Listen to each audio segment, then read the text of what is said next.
His story is called The Three Little Aliens and the Big Bad Robot. They look kind of similar to Minions.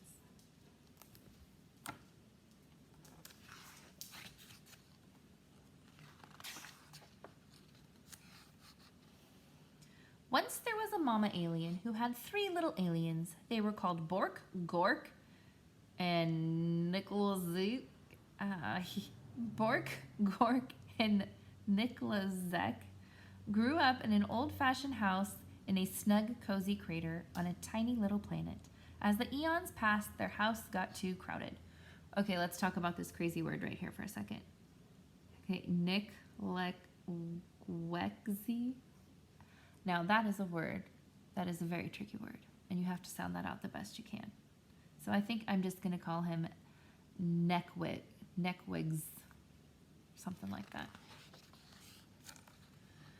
It's time for you to go into the universe and find a planet of your own. Their mama told them, giving each a hug. But remember, watch out for the big bad robot. It wants to chew you up. So Bork, Gork, and Nikwazek took off. Bye, Mama, they cried. Bye, kids, she shouted back. Always stick together, she added. Then she sniffed a little bit. And call me every once in a while. She's a little sad. The three little aliens traveled far and fast. There's a cute planet, said Bork. Too hot, said Nikwazek. How about that one, asked Gork. Too crowded, replied Nikwazek. They darted around a meteor. Are we there yet, asked Bork. Just past the next bend, a big planet swirling with dust loomed into view. Bork spotted a shiny space rover zipping around its mountainous and plains. Awesome, she said. I'm going to live in that. Ma said to stick together, called Niklazek, but Bork had already zipped too far to hear. Niklazek and Gork traveled on. Niklazek didn't like the looks of the next planet either. Nowhere to breathe, he gasped. Picky, picky, Gork said. Then just ahead, he spied a giant planet with a huge golden rings around it. He jumped on a passing satellite and caught a ride on a ring. Whee! He squealed. This is what I call home. We can't live on a ring that goes around in circles, yelled Niklazek. We'll get dizzy. But Gork wasn't paying any attention. Now, Niklazek was all alone. He traveled deeper and deeper into space until he spotted a massive blue planet. Far out in the galaxy, it had 13 moons and refreshing breezes. This faraway place is where I'll build my home, he said. It will be safe from the big bad robot.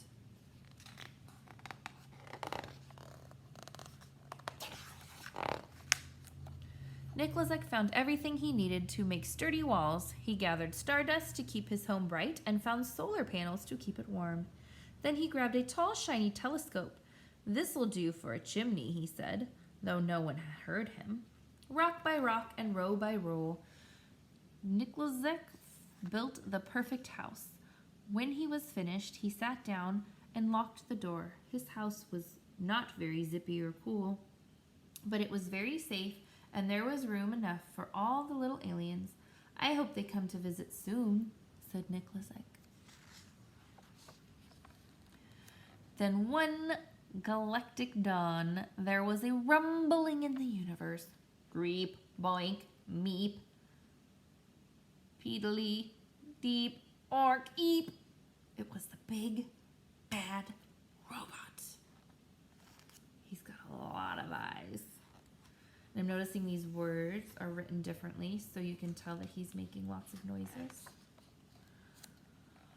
Bork was so busy on her swirly red planet that she couldn't hear the robot's call. She didn't feel its giant footsteps as it leapt from star to star, and she didn't see the robot until it was right in front of her rover.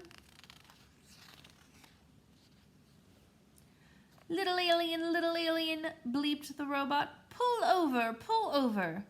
Not by the wheels of my trusty space rover, cried Bork bravely. Then I'll crack and smack and whack your house down, meeped the robot. And just like that, the robot cracked and smacked and whacked Bork's shiny rover into 100 pieces. As fast as the speed of sound, Bork jetted away, the robot close behind her. Just as the robot was about to eat her up, she spotted Gork's satellite house. "Gork, Gork, help me," she cried.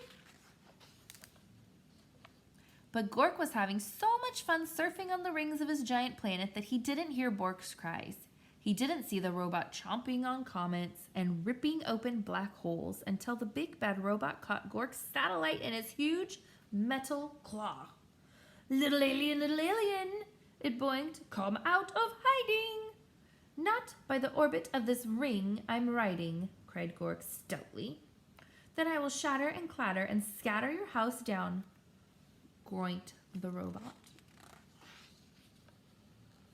And before Gork could fly beneath the radar, that robot clattered and scattered and shattered Gork's satellite into 1,000 pieces. Greep, boink, ork, meep, beep, beep, eep, eep. "Gork barely escaped over here,"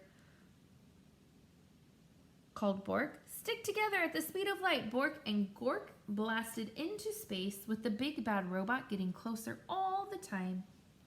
"Where can we hide?" asked Gork. "Let's find Niklazek," cried Bork. "He'll know what to do." Niklazek had heard the robot's roar. He had seen what was going on with his brother and sister through the telescope, and he was ready. He flashed his solar panels halfway across the universe.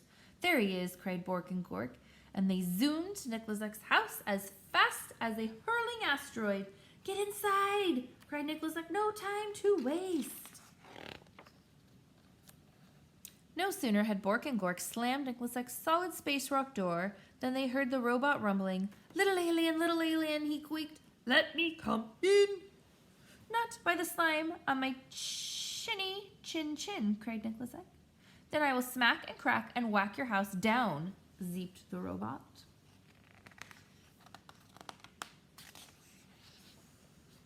The big bad robot bashed and crashed Niklazek's strong, solid house. Nothing happened. Then it pounded and smashed really hard, not a crack.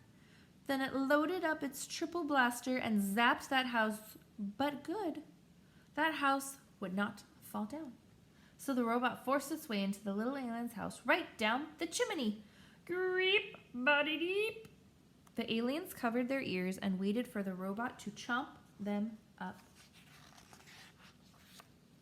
But halfway down the telescope, that robot got stuck tight. It strained and it struggled. It moaned and it groaned. Niklazek's house shook and shuddered, but it did not fall down. It did not. The robot gave one more mighty cry and burst into 1,000,000 pieces. "Cool," said Bork. "Awesome," said Gork. "Just as I planned," said Niklazek. "There's just one thing missing," said Bork. "Phone home," said Gork. So Niklazek did. "Ma," he said, "we have the coziest house in the galaxy. Won't you come over and tuck us in?" And she did. The end.